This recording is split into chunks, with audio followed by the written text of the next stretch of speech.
This is the Andres Segovia Show. Welcome to the program, everyone. I am yours truly, Andres Segovia, associate broker in Orange County and Los Angeles. I got to talk about Proposition 19. I've already done an episode about Proposition 19 just about 4 weeks ago now. And I actually did an update to that just a little bit when I was covering the propositions with my proposition guide. But oh my goodness, the misinformation war is out there in full force. I gotta tell you, I almost changed my vote because even I was confused by it. I'm like, wait, what? My chapter, my local association also supports Proposition 19? I'm opposed to it, but wait a minute, maybe I'm wrong here. No, I did more digging and I was right. So I feel I gotta elaborate. I'm gonna be covering territory I did not address in the previous two discussions about Proposition 19. Not because I didn't want to address it, but because I thought it was going to be just overloading with too much detail. Now I realize that I have to touch on that. And that's with respect to what is called the tax reassessment portability or lack thereof. And that's what Proposition 19 kind of touches on. Just a moment. They don't sponsor the program, but they sure as hell power me up. All right, so before we dive into this, I have to open up my website, which is www.theandressegovia.com. And if you go to my website, you'll be able to find my episode on Proposition 19, which would you look at that? There's more episodes here than you probably get to your podcast catchers. And that's on purpose, folks, because if you are a member of Off the Record, you'll be able to see episodes such as The Critic Corner, which is the newsreel there. The book corner, which is my book club, or the reading corner, that is. The soundtrack corner. What? There's more episodes here, Off the Record itself, and the tech corner. Yes, you are missing out on a lot. And you're welcome to join. It's free to you. There's no ads here or anything of the sort. Not profiting off this, so don't even have to think about that. It's just a way for me to protect my intellectual property. So just give you an FYI. Go find out how much more of the show you are missing out on. And the Off the Record, which is the expanded commentary on anything and everything that interests me. Anyway, Proposition 19. It's literally a tax hike, folks. But the confusion arises with the whole idea that has been discussed, and you've probably seen this on your screen now. It's being discussed about this tax portability. What does it mean? A lot of the real estate associations that support this, some of them that I am a part of, but I don't donate to the Political Action Committee because I saw where some of the money was going. And when I saw that they weren't fighting for my rights, I wasn't up to date as to what they were doing. So I recently found out, don't know how I really missed their big announcement, that they were all in for Proposition 19.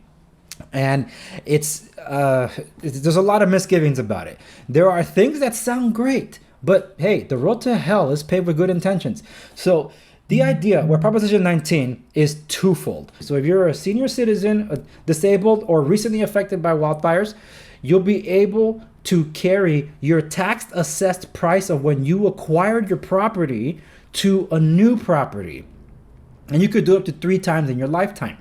What does that exactly mean? This is why I avoided this part of it, because it's convoluted and confusing for a lot of folks. So what that means is when you buy a property, today, last year, 10 years ago, 30 years ago, you are taxed based on when you purchased the property. Duh, right? Because you purchased it then. It's not reassessed every time. It's only reassessed during a sale. When that transaction happened, whatever that was, that's the tax that you're still paying until you refinance or you have some kind of a sale. Now you have a reassessment. So that means because you're handling a monetary transaction at this point in time, now the Office of the Tax Assessor will assess your property taxes on the current market value, not when you purchased it way back when. So most people that don't intend on moving and are comfortable in their home and they've been there for a decade, 2 decades, 3 decades, some as many as 5 decades, they still pay that tax from when they purchased the property.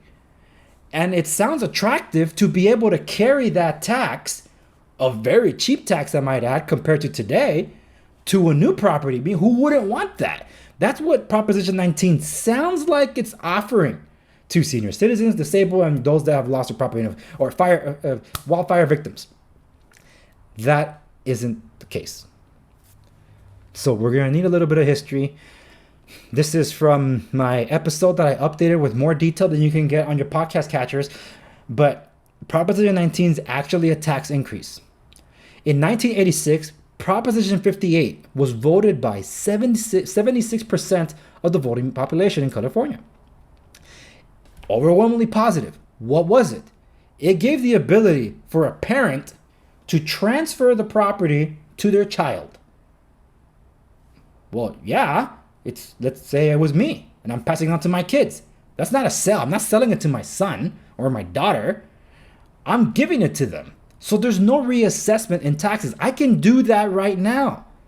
So if you own a property, you can do that. And what that means is, because I'm just giving it within the family, the tax is not reassessed because it's whatever I purchased it way back when. So there's no reassessment there. In 1996, Proposition 193 was passed to include grandchildren.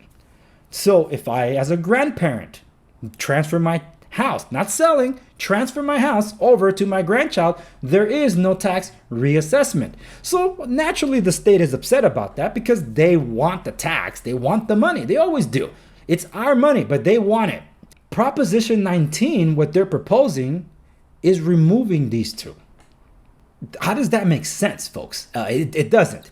Proposition 19 will require property transfer within families to be reassessed to market value as is the date of the transfer, resulting in a huge property tax increase, especially if they bought it, again, way back when, because it's being reassessed now. And the idea that, well, I can buy a property now and carry over my tax reassessment, that's nothing new. It exists right now. You can do that. But there's a caveat to that too. You do have the ability to do that, but it has to be within the same county or a neighboring county that's participating in it. So Proposition 19 sounds like it's going to come in and fix it. Oh, you can only transfer your current tax bill, if you will. You can transfer your current tax assessment bill to a new property only within the county or within the county that participates in this, where they allow that, the transfer.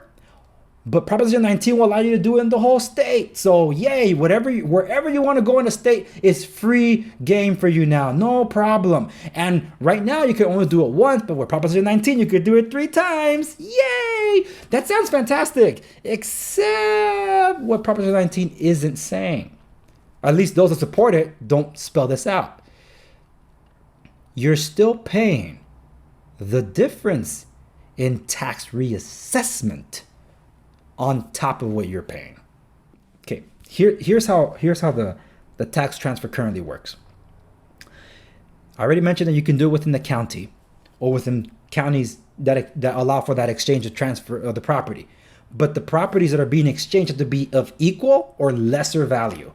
With Proposition 19, they're saying now you can transfer that and buy a house that's worth even more. Well, duh, because property is more expensive nowadays than they were back then. If you bought a house for $100,000 on year X, good luck finding a house for $300,000 this year. You're probably not going to find it, especially in an area that you want. So it's like, okay, now you can go anywhere in the state where you can try to find that price that you want, and you can carry your tax over. That's what Proposition 19 is saying, but you're still going to end up paying the difference on the reassessment tax because the reassessed taxes are supposed to go to a new bureaucracy of fire prevention and safety. Yes, there it is. That's where they want to collect more money from. So while it sounds attractive, it's misleading in that sense. A lot of the realtor associations that are backing this up either are fully aware of this or are completely ignorant of it. A part of me believes they very well know this and don't care, because now they have an ability to convince the property owner, the senior citizens, the disabled, and those that have lost their property. Now they have a client to be able to go get another property or sell that property. In other words, more inventory. We already have a housing crisis, housing affordability issue crisis, and now with all this that's gone on in year 2020. So the Realtor Association has the realtors have very little to grasp at in what's available out there, and a lot of agents that are hurting, and some of them they're probably not going to return to do this type of business anymore because they couldn't afford or couldn't survive the lockdown stuff. And now it's like, it's basically with Proposition 19, they're trying to secure business in a way. That's the way I see it. I'm not saying that's exactly how it is. I'm just telling you that's the way I absolutely see it, and I'm calling it out for what it is, because it's the Howard Jarvis Taxpayers Association who are it's their interest to tell you about the tax increases, tax decreases, tax cuts, all that stuff. They're always looking after your tax dollars. If they're against this too, because of this whole portability thing, the huge increase in taxes on families takes away from not just the constitutional right that they already have, the state constitution right, but it's too costly for families. They're going to burden them off the bat and require families to take action sooner rather than later. So I feel like it's strong arming property owners that have been longtime property owners into taking action now, and they weren't even thinking about it, but now they're going to be forced to. So that's the way I'm seeing it from that angle. I feel that the associations that are either ignoring this or willingly know this and not informing our clients, our community, are doing so knowingly so they can secure more business. I hate to think that. That's exactly how I feel. And I, as an associate broker, servicing Orange County, Los Angeles, am calling it out for what it is, and I'm looking after you. I've been doing that all year. So I'm making myself a target to my own peers here, but I'm doing this in your service to inform you. Vote no on Proposition 19. It's gonna hurt you. It's a scam. It's a lie. If it's too good to be true, it probably isn't. And in this case, it's not true. You can already transfer the property. You're gonna lose all the rights. And look, let me just put it this way. Let me speak to those of you who are the target of supposedly benefiting from Proposition 19 if it passes. Folks, was it you? Or was it your parents that voted for Proposition 58 in 1986?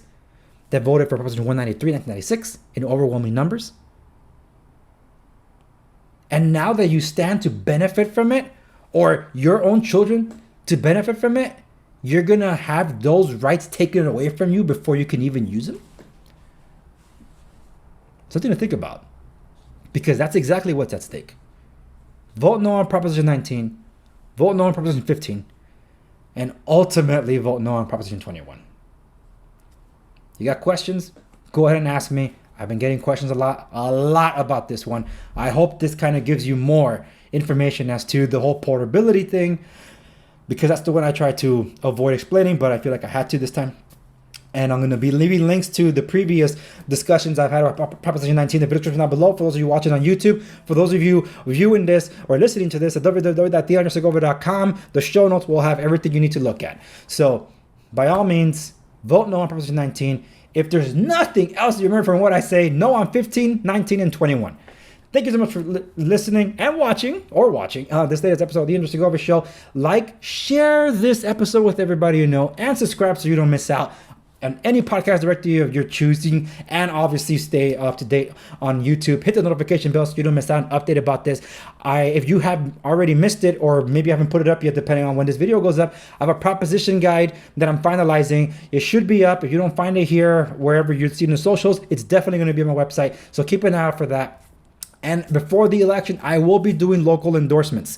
So also keep an ear and eye out for that, because we need to vote in the right people, re-elect the right people in the office, especially in California, where we've had a lot of our leaders fail us. So anyway, that's it for this episode of The Realtor Associations Show. Thank you so much for watching this one, and I'll see you on the next one.